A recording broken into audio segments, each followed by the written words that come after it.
Inspired. I'm inspired. I want to be like you.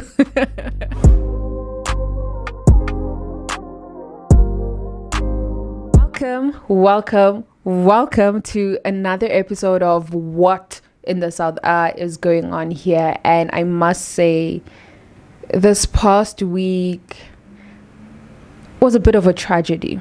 Not a bit. It was a tragedy, but we are gathered here again, and I'm going to give you the lowdown of what's been happening in your country.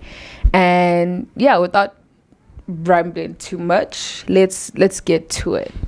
Actually, before we start this whole thing, I'm a bit tired. I am a bit exhausted. It's been a day and a half, and the day has not even begun yet. But you know what? We're gonna push through.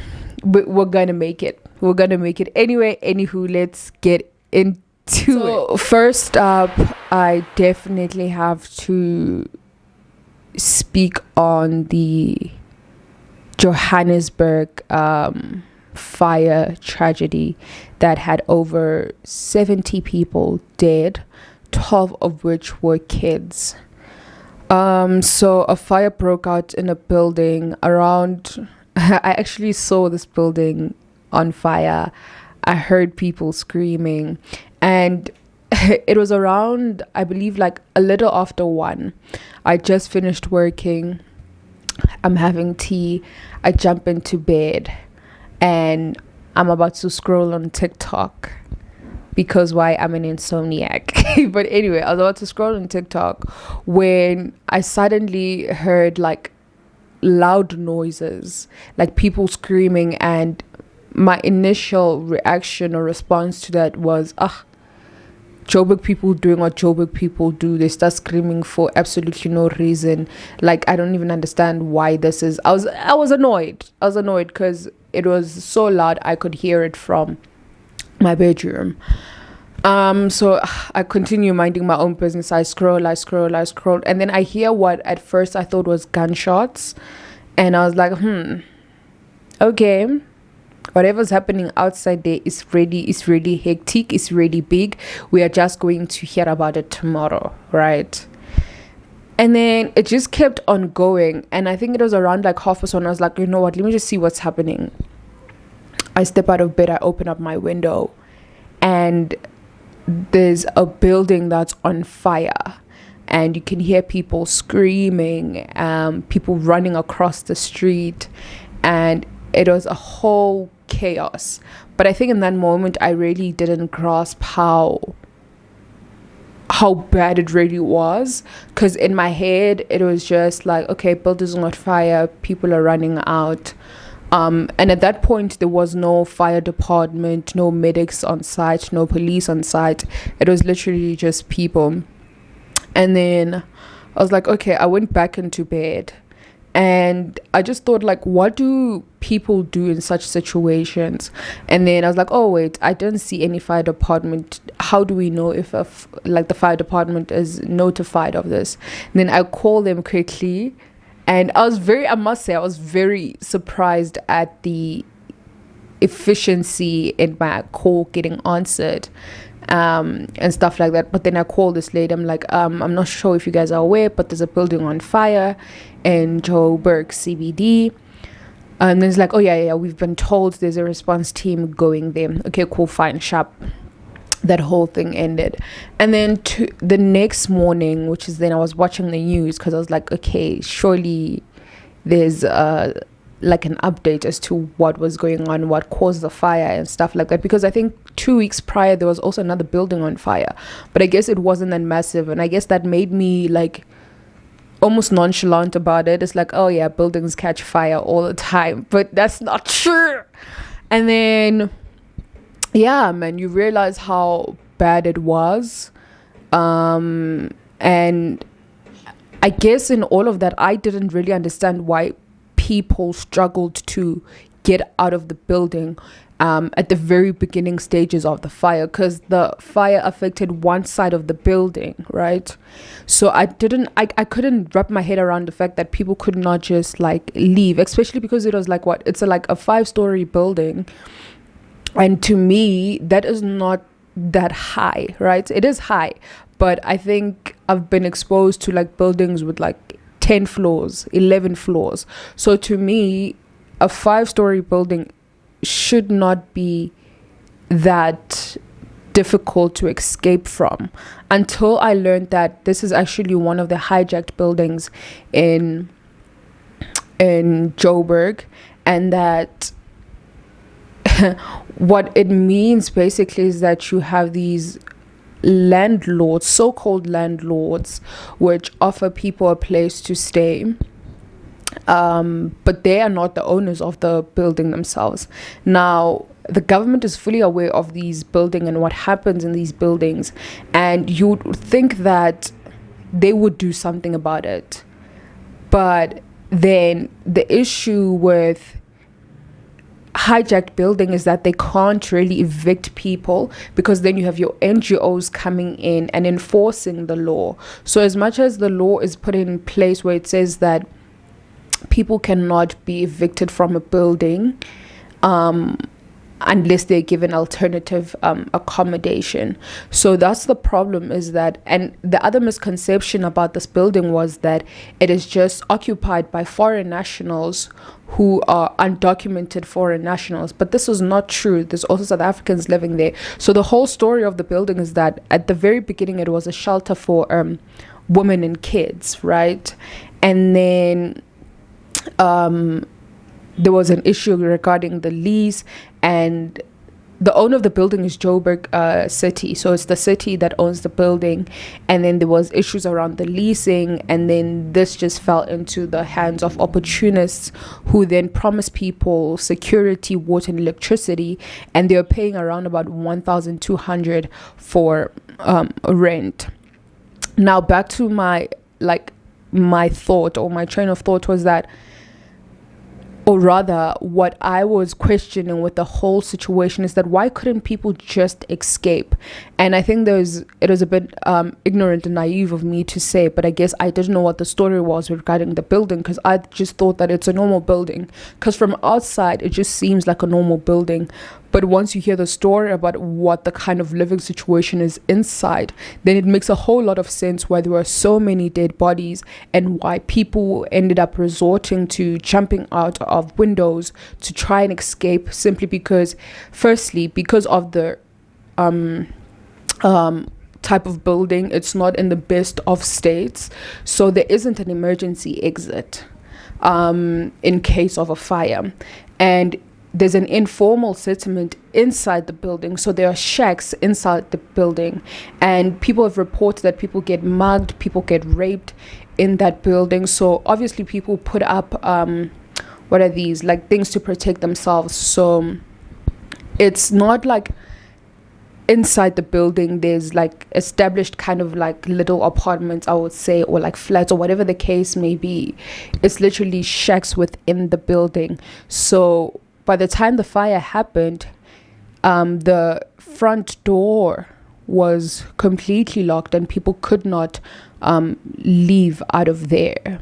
So that's why a lot of people died in that fire, and that's why a lot of people got hurt and injured, because they could not escape. Because even living their shacks was like a mission, and an even greater mission to leave the building itself. But yeah, it's a really, really it's a really sad situation. No, it's just one of those human atrocities that one cannot wrap their head around. And the fact that no one's taking accountability. You have your ministers who want to blame the fact that people are undocumented, but I think we're at a point where it's no longer about documentation, but it's the fact that there are such buildings that exist, yet no real action has been taken and has been done, because this could have been prevented, so no one's willing to take accountability. And it's just a really really sad situation. But yeah, condolences to those who lost families. And there was another lady that I was watching the news. She said that she hadn't spoken to her daughter in over a couple of months, and she used to live in that building, so now she doesn't know if she's alive or not. And there was another lady who was saying that her two kids were upstairs sleeping when she was down the road. I don't know what's ngo 1 o'clock ekuseni outside, but when the building caught fire, she was outside, and one of her kids died, and then the other one was brought out by one of the neighbors. So it's a really, really sad situation, because now, so the government, the NGOs and stuff like that have had what's this alternative accommodation for the people there, but those people were refusing to go to this accommodation, saying that they've heard that it's not in the best of situations. But for me, it's like there were kids without shoes just walking around, and it's like, how bad are you guys assuming this accommodation to be, that you'd rather be on the streets, you know? So yeah, I'm that was the last update that I heard, was that they were still trying to convince them to go to these alternative accommodations, and that they won't be deported, because that's the other thing that they were scared of for the people that are not South African national. And yeah, it's a really dire situation, sad times indeed. But yeah, anyway, so on to the next. This was very shocking to me, because I actually bumped into the story when I was watching the news, and so the minister was saying that they found people who are locked up in a house in Ekurhuleni, and this is suspected to be a human trafficking thing, because there were kids as young as 10 years in that house, and they seem to not know where they were or how they even got there, you know. And the syndicate, so the head of the syndicate, is alleged to be an Ethiopian national who is in South Africa on refugee documentation. I'm not sure what it's called. Oh yes, it's called a refugee status. And the thing about this is that, so his refugee status he's been reapplying for it to get renewed, because that's like a refugee status only for a certain period, and then after that period you need to get it renewed. So his refugee status has been getting renewed, and the latest one was renewed until 2026. So the whole thing is that South Africa needs to tighten up their immigration laws. You know, that's what these ministers are saying, is that we are trying to tighten up our laws so we don't have anyone and everyone just coming into South Africa and getting statuses that they don't really that are not really applicable. Because I think refugee status is usually given to people that are escaping their countries because there's like a war zone, and like, yeah, I think it's usually for war. So people in like Afghanistan would seek like refugee maybe in South Africa, and that they would be given. I say Afghanistan because when I think of countries that are just war ridden, I just think of Afghanistan. Like, I don't even know how real people stay in Afghanistan. I don't even know if real people stay there, because anytime I've heard about Afghanistan or watched anything Afghanistan related, it's always a war. It's always bullet, always ducking and diving. Anyway, we're losing track. Anyway, but yeah, that was the story, and I was like, it's really crazy what's happening around in the world. But anyway, I'm gonna move past that, and we are gonna touch on the Senzo Meyiwa trial. So this past week, I would say it was a matter of expert evidence, right?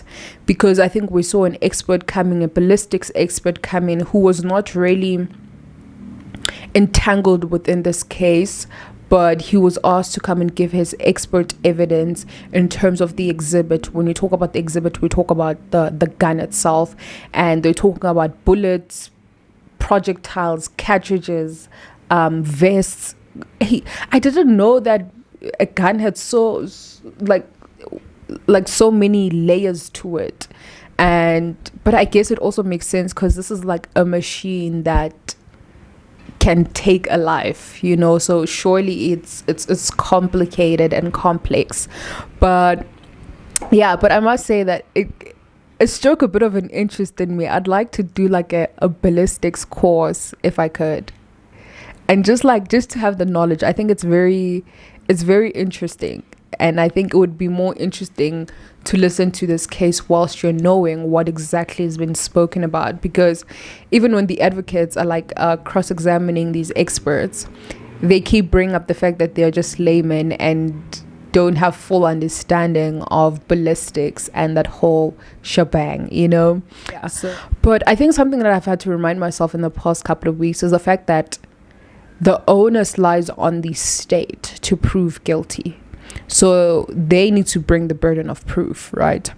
And I think just viewing it from that perspective, I guess I get to understand the proceedings a little bit better and why the judge may seem to be more engaged or questioning the state advocate, which is Mr. Baloyi.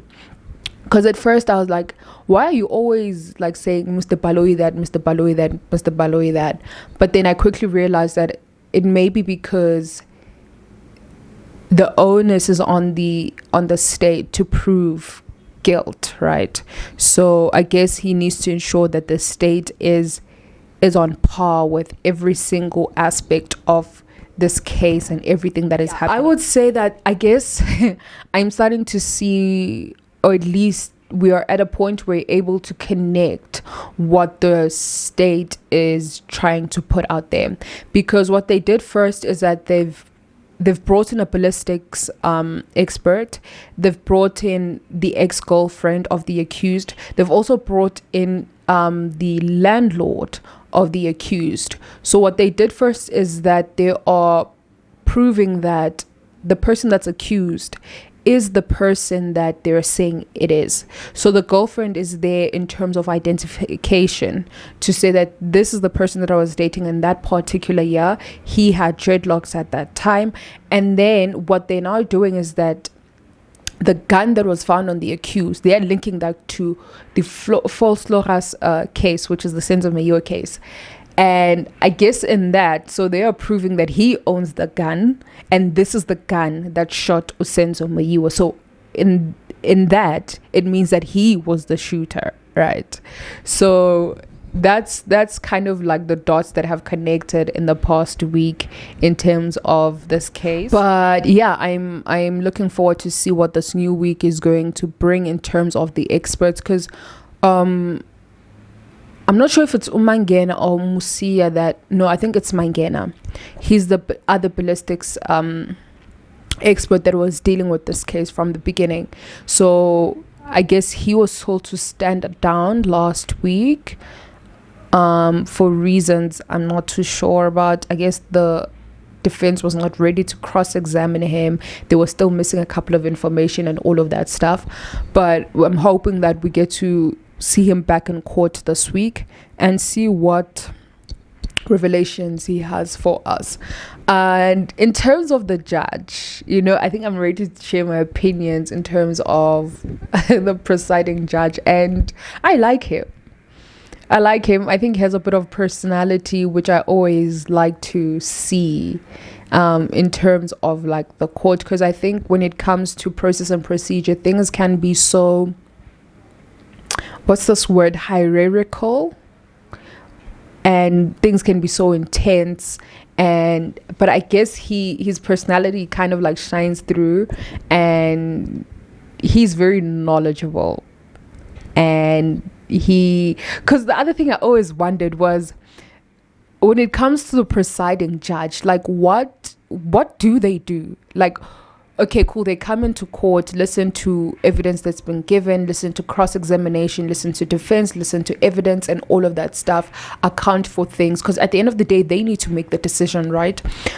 But I always wondered, Guti, outside of that, what do they do when they get home? Like when they leave the courtroom, is that it for them? Like, go pele lapho. But he was saying that because one of the days I had to cut court proceedings short because of a witness and stuff like that. And he was like, yeah, I'm glad we can cut this day. This gives me time to go through the evidence and understand it better and basically prepare for the ballistics expert that is going to come in the next day. And I just thought that was like good for me to know, because I'm like, oh, okay, at least they do something and they get ready for the evidence. But I think it also speaks a lot regarding him and his work ethic and just his take on like justice and law, and making sure that he is knowledgeable over the decisions that he has to make. Because I think he was borrowing books from the advocates to read up on forensic evidence that is given, ballistic evidence that is given, what it means. Because I mean, they use terms that to someone who's not in that field can sound very foreign, right? So the fact that he takes time to go and study all of this and read over this, I'm like, I want to be you, my boy.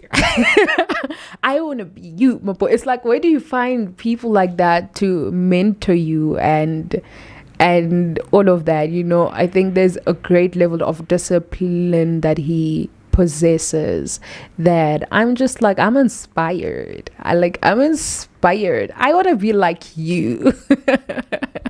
But anyway, anywho,